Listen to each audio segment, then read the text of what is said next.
Malam pun memihak. Senja di ibu kota provinsi, purnama dikalahkan gemerlap Merkuri. Angin terkapar tak sanggup mendesir lagi. Udara sumuk dan gerah. Mobil-mobil mahal saja yang tetap bersimbah dingin salju Eropa, alias air conditioning yang mirip freezer itu. Juga gedung-gedung megah dan mal-mal yang perkasa. Mententeng tak pernah menunduk kepala. Di kiri jalan, dari balik jendela mobilnya, mata Raisa mencari-cari toko buku besar yang sohor itu. Lama baru ketemu. Meski urusan buku adalah nomor satu, tapi kadangkala urusan perut juga nomor wahid arjennya. Di serbu lapar yang membakar, tak sabar Raisa melihat berderet gerobak saji kebab Turki di pinggir jalan, berdiri persis di depan toko yang dicari. Segera pesan 3 porsi. Di samping gerobak kebab, berbagai jus buah menarik-narik lidah untuk menyesapi nikmatnya. Guava, apel merah, dan stroberi segera berada di genggaman. Ini satu untuk panjenengan, dan satunya sampeyan. Sodornya pada abang manajer dan sopir yang setia. Manajer tertawa. Matur nuwun Tuan Putri, derajatku naik setingkat hari ini. Fauzan Ibadi mengucap terima kasih. Tak usah GR, masih tetap seperti kemarin ya, Cak? Tanya Raisa pada sang sopir. Ya, seperti abang dan Cak itu, cuma beda tempat, beda bahasa. Derajatnya tetap sama. Inta Suwaya. Raisa mengacungkan jari kelingkingnya di depan hidung manajer, sekedar bercanda. Sembari menunggu kebab matang, siapanyanya seorang berkacamata tiba-tiba mendekati Raisa dan minta tanda tangan. Di tangan pemuda itu ada beberapa buku, termasuk diantaranya karya Raisa. Konon sang pemuda itu mengenali Raisa lewat foto biodata. Di belakang pemuda itu telah menunggu pula 4 muda-mudi, siap menyodorkan buku untuk ditanda tangani. Nah, kita ketemu penulisnya di sini ternyata. Ayo mbak, minta tanda tangan dong. Raisa membubuh tanda tangan sembari minta salah satu dari mereka membawakan gelas stroberinya. Salah seorang mengambil ponsel dari saku dan menjepret temannya. Seorang yang lain mendapat ide minta ditraktir jus buah oleh Raisa. Apa mau dikata? Pesan aja mau kalian, nanti saya yang bayarin. Melonjak girang para muda menyambut rezeki senja hari tak terlupakan. Datang saja di acara talkshow kami, nanti jam 8 di Tunjungan Plaza. Ada bazar bukunya, oke? Raisa mengungkasi temu fans di luar agenda. Untuk memasuki toko buku besar dan memperoleh yang dicari, Raisa masih sempat memeriksa deretan bukunya sendiri. Ternyata masih display yang paling depan. Manajer mengecek penjualan di database komputer. Terlonjak bahagia karena 90% telah habis diserbu pembaca. Ia mengabari Raisa agar secepatnya keluar dari toko, sembari berharap tak ada yang mengenali lagi dan minta tanda tangan. Ternyata gagal. Mereka mencekatnya di depan pintu keluar. Senyum simpul menyiapkan pulpen dan buku di tangan masing-masing. Seperti biasa, usai tanda tangan disusul jepret-jepret dan bertukar nomor ponsel, kembali Raisa mengundang mereka untuk hadir di acara talkshow jam 8. Beruntung mereka tak minta juga ditraktir dan buku gratis. Bisa bangkrut Raisa, karena jumlah mereka bersembilan. Raisa bergegas mengambil pesanan kebab yang telah mengeluarkan aroma lezatnya. Cepat-cepat masuk ke mobilnya kembali dan berlalu mencari masjid. Kebab di tangan kanan, jus stroberi di tangan kiri. Kenikmatan apalagi yang tak kalian syukuri dari semua ini? Menikmatinya membuat Raisa lupa wajah kopiah miring dan semua kenangan tidak indah di sepanjang pagi hingga siang tadi. Saatnya bersyukur dan tetap bersyukur atas segala rezeki. Itulah kata kuncinya. Sesampai di masjid besar warisan seorang sunan dari 9 wali, Raisa sholat dan rehat sejenak melemaskan sendi sembari berzikir. Teringat kembali ulah kopiah miring, ia melafal doa. Allahumma inna ja'alnuka fi ukhrimin wa na'udzubika min syurrihim. Ya Allah, kami menjadikan engkau sebagai pihak yang memegang leher mereka dan kami berlindung kepadamu dari segala kejahatan mereka. Kabulkanlah doa kami. Amin. Seorang ustadz yang soleh dan dianugerahi kemampuan bersinggungan dengan makhluk gaib. yang pernah duduk di sampingnya dalam suatu penerbangan Kuala Lumpur Jakarta beberapa waktu lalu, telah mengajarinya doa tersebut.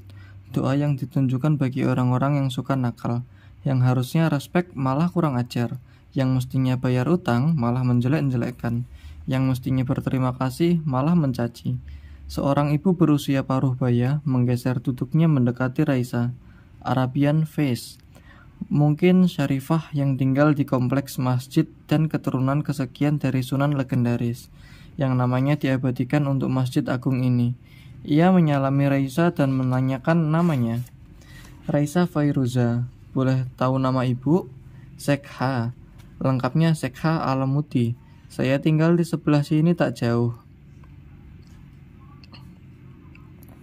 Ceritanya saya musafir ibu, saya mampir untuk sholat. Saya tinggal di kota yang jauh, wajah ibu mirip Syarifah. Alamuti itu nama marga? Begitulah kisahnya. Saya ini Syarifah yang dibuang dari komunitasnya. Ada kisah panjang di balik Syarifah jelek ini. Mantan Syarifah. Tak main-main Raisa terlonjak kaget. Mantan Syarifah yang terbuang dari komunitasnya. Pasti kisahnya lebih unik dan ajaib bahkan untuk sekedar dibikin novel. Mendengar kata terbuang, simpati Raisa menegang. Andai acara talk show bisa dimundurkan, ingin rasanya mengikuti Ibu Sekha ke rumah dan menginterviewnya. Mungkin seminggu atau 2 minggu, kalau perlu sebulan. Penasaran benar hati Raisa melihat sang terbuang namun masih tetap bermata menawan. Meski terbuang, saya lihat mata ibu tetap berbinar indah. Andai saya bisa memanjangkan waktu, saya ingin berlama-lama bersama ibu, mendengar dan belajar banyak hal dari Anda, ibu. Tapi sayang sekali, saya mesti segera berangkat untuk mengisi acara jam 8 ini. Mohon pamit dan berharap kita akan jumpa lagi di lain waktu. Assalamualaikum. Sebentar Raisa, maafkan ibu ya, ingin bertanya sedikit. Apakah acaramu yang di Tunjungan Plaza? Talk show bersama penulis buku Perempuan Batu Nilam? Benar ibu, saya penulisnya. Masya Allah, saya sudah ketemu namun tak tahu. Jadi kamulah yang dirindukan anak-anakku. Mereka sudah berangkat ke sana sejak tadi untuk melihat acaramu. Siapa nama anak ibu? Farha dan Faiga. Akan saya temui mereka insya Allah. Raisa beranjak meninggalkan Sekha Alamuti yang terlonglong bahagia, penuh harap akan berjumpa kembali. Dia ikhlas melepas Raisa pergi. Manajer telah menunggu di halaman masjid, sembari melihat suasana sekeliling yang mirip suasana masjid-masjid besar di Timur Tengah. Berjajar-jajar, pedagang kaki lima memenuhi jalanan ke arah masjid, hingga lorong-lorong yang dinaungi terpal tinggi. Semua penuh sesak barang souvenir. Di atas lapak-lapak yang digelar para pedagang, bermacam-macam barang seperti tasbih, kafiyeh, sarung, segala macam kerudung, gamis, mukena, celak mata, henna nail decoration, dan sebagainya. Juga berderet buahan khas Arab, kurma dari berbagai negara Arab, Irak, Madinah, Tunisia, kurma ajwa dengan harga selangit. Ada juga virgin olive oil dan beberapa makanan khas Arab, kismis, coklat Arab, air zam-zam, martabak, dan sebagainya. Makin suruk ke dalam, terlihat juga pajangan DVD lagu-lagu Timur Tengah, dari zaman paling klasik seperti Muhammad Abdul Wahab, Syekh Darwis, Abdul Halim Hafiz, Farid Atras, Umi Kulsum, Asmahan, lalu Fairuz, Sabah, Mayada Hennawi, Majida Rumi, juga lagu-lagu Arab terkini dari Nawal Zohibi, Amr Diab, dan sebagainya. Aku mau lihat-lihat DVD sebentar bang. Raisa berhenti tepat di depan penjual kaset. Mudah-mudahan beruntung ketemu yang klasik. Sang manajer senyum simpul menuruti Raisa. Dia juga ikut melihat-lihat kaset dan menyibak tumpukan DVD. Raisa melototi judul-judul yang tertera. Banyak sekali hingga tak sabar untuk tak bertanya. Kalau DVD Kadim Al-Sahir, penyanyi Irak, ono nggak cak? Oh, yang Irak baru saja diambil Syekh mbak. Siapa dia cak? Ya imam besar masjid mbak. Ini banyak yang Syria mbak.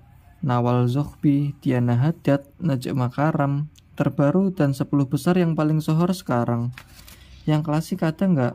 reproduksinya. Misalnya siapa, Mbak? Riyad Al-Sumbati, Farid Atras, atau Asmahan. Penjajah mengingat-ingat di mana meletakkan cakram lagu-lagu penyanyi yang disebut Raisa. Ketemu beberapa reproduksi lagu Fairuz, tapi Raisa sudah memiliki semua. Putus harapan memperoleh yang klasik idaman. Fauzan Ibadi membisik kuping Raisa. Mengapa tak pilih 10 besar paling sohor? Tuh gambarnya seronok. Bukan seleraku yang seronok-seronok gitu. Ambillah jika panjenengan suka. Wek. Nanti jika kita berseberangan selera dong. Biar abang ambil kurma Jawa aja deh. Sebatang yang lezat itu. Fauzan Ibadi beralih menengok si penjajah kurma. Sebatang yang bikin miskin dan mendadak itu. Raisa ganti membisik kuping abang manajer. Namun terlanjur didengar penjual kurma. Jangan khawatir lah, Mbak. Meskipun mahal, ini kurma penuh berkah.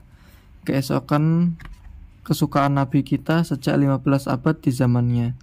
Makan satu buah saja, Mbak akan merasa segar, kuat, dan mampu bekerja menghasilkan 10 kali lipat harganya. Percaya saya, Mbak. Apa jadinya jika setelah makan lalu tertidur? Berlipat 10 kali nyenyaknya. Mampus dong, bisik Raisa di kuping manajer. Namun lagi-lagi didengar penjajah kurma yang tajam pendengarannya. Tidaklah, Mbak. Kalau habis makan terus tertidur, Mbak akan mimpi ketemu Nabi Yusuf atau Nabi Sulaiman. Begitu Mbak terbangun, 10 lipat kebahagiaan akan Mbak rasakan. Percaya pada saya, Mbak. Raisa menatap manajer dan sebaliknya.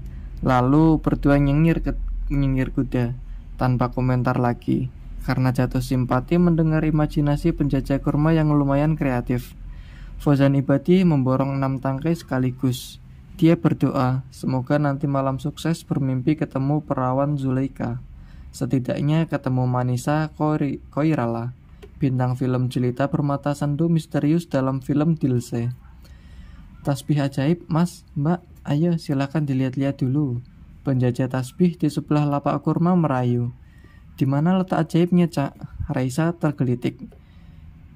Di asal pembuatannya, Mbak. Ini tasbih dibikin dari kayu uka-uka.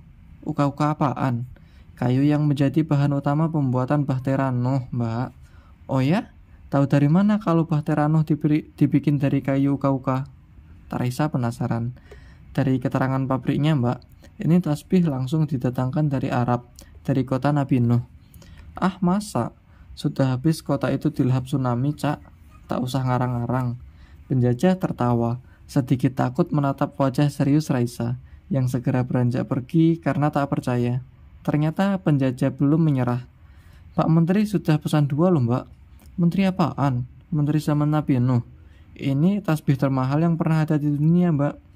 Emang berapa harganya? 7,5 juta. Kau serius? Baik Raisa ataupun manajernya langsung menanting tasbih uka-uka, yang biasa juga disebut tasbih kokak, mengamatinya dan tak merasa ajaibnya. Manajer lalu membisik telinga Raisa untuk segera berlalu. Tak perlu menggubris penipu. Mereka pun berlalu melewati lorong selanjutnya yang dipenuhi bermacam kelompok pengemis. Ada kelompok perempuan, laki-laki, anak-anak, dan para tunanetra. Mereka berjajar di pinggiran jalan sempit sembari menadahkan caping terbalik atau baskom dan piring-piring kemiskinan. Miris hati Raisa. Terkoyak-koyak sanubarinya. Tanpa pikir panjang, ia rebut seplastik kurma ajwa di tangan manajer dan mulai membagikan ke atas piring-piring kelaparan. Belum cukup, dompet tebal mesti dikeluarkan dari tas mahal. Jemari lentik berkutek henna Arab itu mulai menabuh musik surga di tangan para papa yang bersimbah luka. Sejumput terima kasih dan segenggam doa dinaikkan ke langit tinggi bagi Raisa, serta abang manajer yang belum siuman dari rasa kaget bahwa kurma ajwanya telah raib dari genggaman. Senja pun menjemput malam di tikungan pertama.